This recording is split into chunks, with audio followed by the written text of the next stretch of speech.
नमस्कार, मी लतिका निंबाळकर. माझ्या चॅनलवरती तुमचं स्वागत आहे. आज मी तुम्हाला पालकची भाजी बनवून दाखवणार आहे. त्यासाठी बघा ह्या 3 जुड्या पालक आहेत, त्या बारीक एकदम अशा बघा कापल्या. लहान मोठ्या कापल्या तरी चालतील, पण देठं थोडीशी घ्या. जेवढी कवळी देठं घेता येतील तेवढी घ्या. 4-5 पाण्यानं स्वच्छ धुवून घेतलेले आहेत. तर हे 2 पेंडे आहेत बघा. आणि पूर्ण पाणी नितळायचं. पूर्ण पाणी नितळलं की नाही की भाजी अशी चिपचिपी अशी होत नाही. 50 ग्रॅम मसूरची डाळ भिजत घातलेली आहे. ही 10 मिनटं झाली आहेत भिजत घातली. आता हे आपण बाकीचं करस तर अजून चांगली भिजेल. 1 मोठ्या आकाराचं टमाटर आहे, 1 मोठ्या आकाराचा कांदा आहे, 1 गड्डी लसूण बघा मी तुकडे तुकडे करून घेतलेले आहेत. कुटून घेतले तरी चालतील. आणि हिरवी मिरची आहे, तुम्ही तुमच्या तिखटाप्रमाणे घ्या. कढई गरम झालेली आहे, त्याच्यामध्ये आपण तेल टाकून घ्यायचं. 1 चमचा तेल टाकले आणि कडक गरम होऊन देऊया. तेल गरम झालेलं आहे. 1 छोटा चमचा जिरे चांगले तडतडले की नाही की त्याच्यामध्ये लसूण टाकायचा. लसूण पहिला टाकायचा आणि चांगला असं थोडासा हलकासा कलर चेंज झाला की मग बाकीचं साहित्य टाकायचं. लसणामुळे ना चव चांगली येते पालेभाज्याला. नुसती लसणाची बी पालेभाज्या कुठल्या पण करून खाल्ल्या ना तर मस्त लागतं. ते थोडंसं परतूया आपण.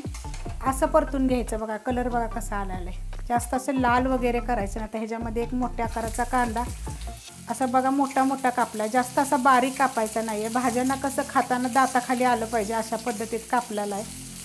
आता ह्याच्यामध्ये ह्या तिखटाप्रमाणे मिरच्या टाका. आता हे थोडं चांगलं आपण परतून घेऊया. कांदा बघा अशा पद्धतीत भाजायचा. बघा कांदा मिरची किती चांगली भाजलेली आणि तेल बघा किती कमी होतं. थोडंसं भाज्यांना कसं कमी टाकायचं आणि लसूण आणि कांदा थोडासा जास्त घालायचा. कांदा आवडत असेल तर घाला, पण लसूण जरूर घाला, त्यामुळे भाजीला चव छान येते. तिखटाप्रमाणे मिरच्या वापरा, कारण बघा मिरची एकदम मस्त अशी भाजलेली आहे. आता ह्याच्यामध्ये 1 टमाटर टाकायचं आणि थोडंसं परतून घ्यायचं. जास्त परतत बसायचं नाही आहे. टमाटर टाकल्यानंतर बघा हलकंसं परतून घेतलेलं आहे. जास्त आपल्याला टमाटर सॉफ्ट वगैरे करायचं नाही आहे. आणि पालकची भाजी बघा पूर्ण पाणी मी नितळून घेतलेलं आहे. आता ही थोडी परतल्यानंतर आपण दुसरी भाजी टाकायची, कारण ही जास्त आहे तर खाली बसली की मग दुसरी टाकायची. अशा पद्धतीने बघा हलवून घ्यायची चांगली. भाजी बघा अशी परतून घेतलेली आहे. आता आपली दुसरी भाजी टाकायची, कारण मी जास्त भाजी घेतली होती. तर आता ही टाकायची बघा. एकदम सगळी टाकली की कढई जरा ही छोटी आहे. तुम्हाला मी बोलली होती की बाबा पाणी पूर्णपणे नितळायचं भाजीचं. जेवढं नितळू शकताय ना तेवढी भाजी छान होते अशी. आता हिला परत आपण खालीवर करून घेऊया. दुसरी भाजी टाकल्यावर पण बघा मी छान असं परतून घेतलेलं आहे. बघा आता ही एवढं पाणी सुटलेलं आहे, त्याला दिसत असेल पाणी बघा. आता ह्याच्यामध्ये आपल्याला डाळ टाकायची आहे. तर डाळ जर तुम्हाला मी सांगते, मुगाची डाळ जरी भिजत नाही घातली तरी चालेल, कारण पाणी एवढं सुटतं त्याला. अजून आपण ह्यात मीठ नाही टाकलेलं.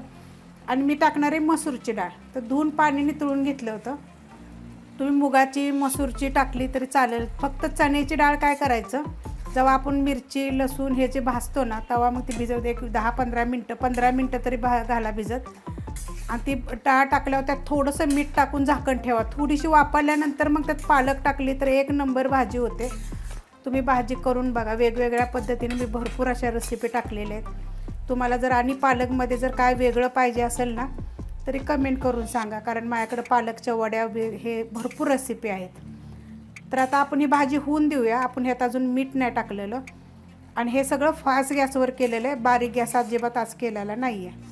भाजी बघा अशी झालेली आहे. आणि ह्यात पाणी बघा एवढं राहिलेलं आहे. एकदम थोडंसं पाणी राहिलेलं आहे. आपण अजून त्याच्यात मीठ नाही टाकलेलं. मीठ टाकलं की परत पाणी सुटतं थोडं तरी. तर आता आपण ह्यात मीठ टाकून घेऊया. पण डाळ बघा आता एवढी भाजी झाली तरीसुद्धा डाळ अजून गळलेली नाही आहे. थोडीशी डाळ अशी राहिली पाहिजे. त्यासाठी मी तुम्हाला सांगते, मसूरची डाळ नाही भिजत घातली तरी चालेल. मसूरची मुगाची तशीच टाका तुम्ही. आता ही चवीप्रमाणे मीठ. पालक भाजीला थोडंसं मीठ कमीच टाकायचं. आणि आता ही मी परतून घेते. भाजी बघा झालेली आहे. एकदम मस्त अशी झाली. आणि डाळ बघा तशीची तशी अख्खीची अख्खी डाळ आहे. एकदम छान अशी लागते भाजी. ही तुम्ही करून बघा अशा पद्धतीनं.